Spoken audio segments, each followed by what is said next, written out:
بسم اللہ الرحمن الرحیم۔ نفحۃ العرب کا پہلا باب ہے فی النثر، سبق نمبر 59 میں خوش آمدید۔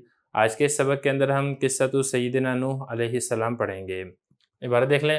وخرج عن طاعته ولده کنعان فقال له یا بنی ارکب معنا ولا تکن مع الکافرین فاجابه بقوله سآوی الی جبل یعصمنی من الماء قال لا عاصم اليوم من امر الله الا من رحم وحال بینهما الموج فکان من المغرقین ثم نبع الماء من الارض ونزل المطر من السماء حتى على الماء فوق الجبال ومكث الطوفان 6 أشهر ثم أوحى الله تعالى إلى الأرض والسماء بقوله يا أرض ابلعي ماءك ويا سماء واقلعي وغيض الماء وقضي الأمر واستوت على الجودي وكان هذا الاستواء على جبل الجودي يوم عاشوراء وبعد أن جفت الأرض قيل يا نوح اهبط بسلام منا وبركات عليك وعلى ممن معك ثم إن من كان مع نوح من المؤمنين عاشوا بعد ذلك قليلا فلم يبق إلا نوح وأولاده الثلاثة سام وحام ويافث ونساؤهم ففرق بينهم أبوهم نوح حتى ذهب كل إلى ناحية فعمرها بأولاده حتى صار الآدميون كما ترى من عهد نوح إلى وقتنا هذا من نسله عليه السلام ولذا سمي أبا البشر الثاني بعد سيدنا آدم علیہ السلام۔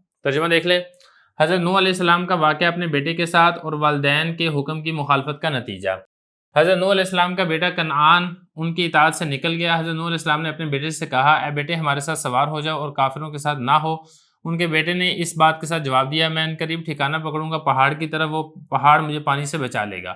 حضرت نوح علیہ السلام نے فرمایا آج کے دن اللہ کے امر سے کوئی بچانے والا نہیں ہے مگر وہی جس پر اللہ رحم کرے، اور ایک موج ان دونوں کے درمیان حائل ہوگی اور کنعان ڈوبنے والوں میں سے ہو گیا۔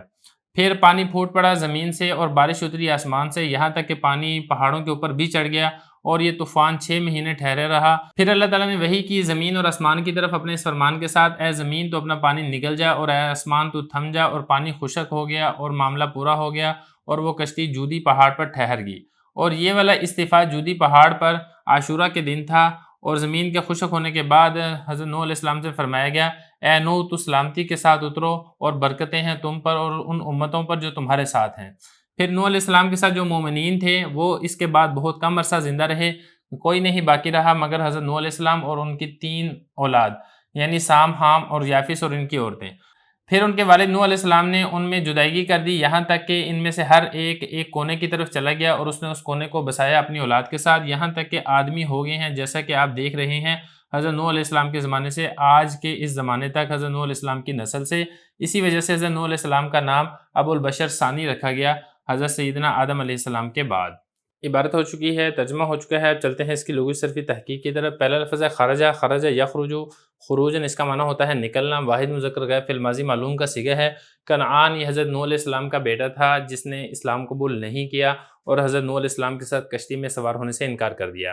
آگے لفظ دیکھیں ارکب، رکیبہ یرکبو، باب اس کا سمیع یسمع ہوتا ہے، واحد مذکر مخاطب امر حاضر معلوم کا یہ صیغہ ہے۔ اجابہ یجیبو اجابتاً اس کا معنی ہوتا ہے جواب دینا، باب اس کا افعال آتا ہے۔ اوا یا وی، باب اس کا ضربہ یضرب ہوتا ہے اور اس کا معنی ہوتا ہے ٹھکانہ پکڑنا، کسی جگہ کی پناہ لینا۔ عصم یعصم، باب اس کا بھی ضربہ یضرب ہوتا ہے اور اس کا معنی ہوتا ہے بچنا بچانا۔ رحم یرحم، باب اس کا سمیع یسمع ہوتا ہے، اس کا معنی ہوتا ہے رحم کرنا۔ اس کے بعد آگے لفظ دیکھیں نبع، نبع ینبع نبوعن، باب اس کا نصر ینصر ہوتا ہے اور اس کا معنی ہوتا ہے پانی کا نکلنا۔ نزل ینزل، اس کا نزولاً اس کا معنی ہوتا ہے اترنا، مطر بارش کو کہا جاتا ہے، اس کی جمع امطار آتی ہے۔ علا یعلو علواً، باب اس کا نصر ینصر ہوتا ہے اور اس کا مطلب ہوتا ہے بلند ہونا، اوپر ہونا۔ آگے لفظ دیکھیں مکثا، مکثا یمکث مکثن، اس کا باب بھی نصر آتا ہے اور اس کا معنی ہوتا ہے ٹھہرنا۔ اوحا یوحی ایحا، باب اس کا افعال آتا ہے، اس کا معنی ہوتا ہے وحی کرنا۔ آگے لفظ دیکھیں ابلعی، بلع یبلعو، باب اس کا فتح یفتح آتا ہے اور اس کا معنی ہوتا ہے نگلنا جذب کرنا۔ امر حاضر معلوم کا یہ صیغہ ہے، واحد مؤنث مخاطب کا۔ آگے لفظ دیکھیں اقلعی، اقلع یقلع اقلاع، باب اس کا افعال آتا ہے اور اس کا معنی ہوتا ہے کسی چیز سے باز رہنا۔ آگے لفظ دیکھیں غیظہ، غاظ یغیظ غیظاً، باب اس کا ضربہ یضرب ہوتا ہے اور اس کا معنی ہوتا ہے پانی کا کم ہونا، پانی کا خشک ہونا۔ قضا یقضی، باب اس کا ضربہ یضرب ہوتا ہے اور اس کا معنی ہوتا ہے کسی چیز کا پورا ہونا۔ استوا سے ہے یہ واستوت، واحد مؤنث غائب فعل ماضی معلوم کا صیغہ ہے، باب اس کا استفعال آتا ہے اور اس کا مطلب ہوتا ہے کسی چیز کے اوپر ٹھہر جانا، رک جانا۔ عاشورہ یہ 10 محرم کے دن کو کہا جاتا ہے۔ آگے لفظ دیکھیں جفا، جفا یجف جفافن، باب اس کا ضربہ یضرب ہوتا ہے اور اس کا معنی ہوتا ہے خشک ہونا۔ اس کے بعد آگے لفظ دیکھیں اہبط، حبط یہبط حبوطن، باب اس کا ضربہ یضرب ہوتا ہے اور اس کا معنی ہوتا ہے اترنا۔ یہ امت کی جمع ہے۔